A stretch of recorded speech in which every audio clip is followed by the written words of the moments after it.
the media or social media. Well, I know that's why I said it, but yes. Because there are...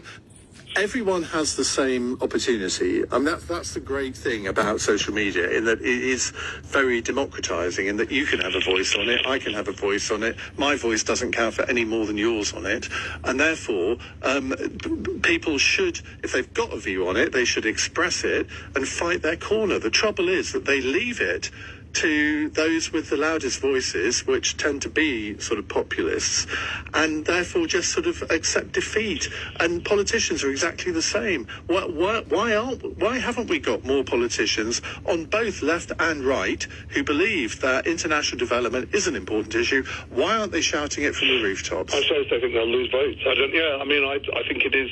I think, if I'm really honest, I think a lot of it should go back to another phrase that the right would hate, teaching citizenship, about what people's views on not just themselves and the world. I think that's complicated. So I think you're right in the end with politicians, but I do think Claire Short would find it harder now than she did X years ago, which is not a reason not to have a go. I absolutely agree. I just think it's very difficult. David, thank you very much.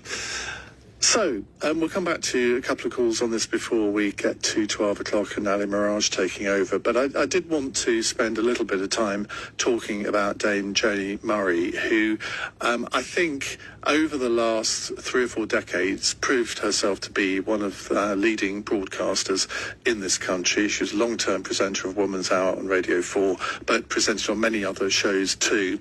Now, I spoke with Jenny in the summer of 2020 for my book club podcast to discuss her new book, which had a rather arresting title, Fat Cow, Fat Chance.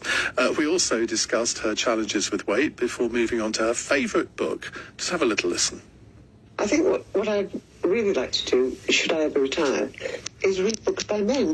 That'd be good, wouldn't it? Okay, let's move on to the best book you've ever read. That would have to be Beloved by Toni Morrison. This was another book that made me cry. And I think it's a book that, with all the racism discussions that are going on at the moment, that's the one book that every young person should be required to read. That idea that a woman killed her child to prevent her being taken into slavery is just extraordinary. And it's a difficult book to read. It's a complicated book to read. My child is alive. His name is Muhammad Ashhad Nassim. This is really snooty of me, but I do think sometimes books. What you think? I don't give a fuck. That's the voice of Dame Jenny Murray, who died yesterday. Well, Mary Hockaday joins me now, former editor and controller at the BBC for radio and television, who's now master of Trinity Hall, Cambridge. Mary, very good morning. I think everyone who knew Jenny was quite shocked. I mean, she was 75 years old, which in my day would have been considered a ripe old age, but not necessarily so nowadays. But she's an absolute radio legend, isn't she? Absolutely, and it's wonderful to hear her voice, actually, just listening to that interview you did with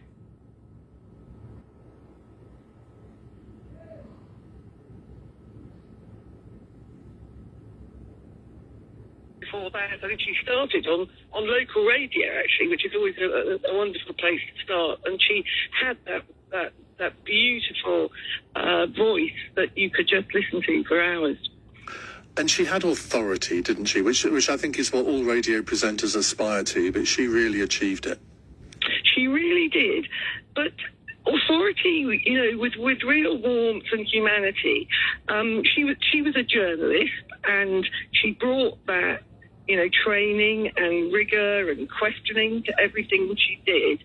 But alongside remarkable empathy, humanity, and a kind of breadth of interest that meant as we just heard, you know, she could talk about books, she could talk about art, she could talk about people's personal lives. The thing about Women's Hour, of course, is it just ranged so broadly. Interviews with politicians like, you know, Margaret Thatcher, Hillary Clinton, but also interviews with women, any and all, and ordinary and wonderful women, and all the many dimensions of their lives.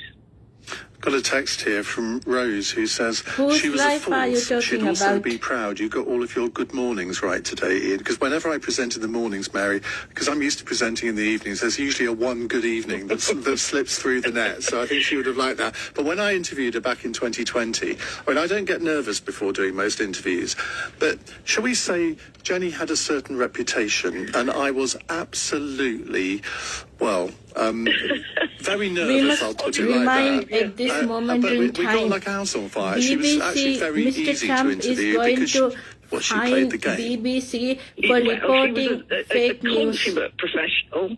As such, And you know, she whatever, sometimes didn't whoever suffer has from passed away. badly.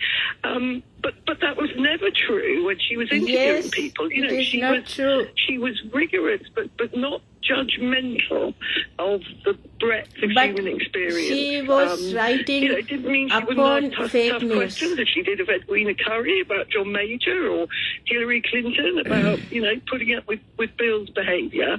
But when she was engaging with, you know, women telling their personal stories on Women's Hour, or writers or musicians or artists, you know, there was a wonderful kind of openness to her as well. So I think, you know, for all of us, she did sort of accompany our lives.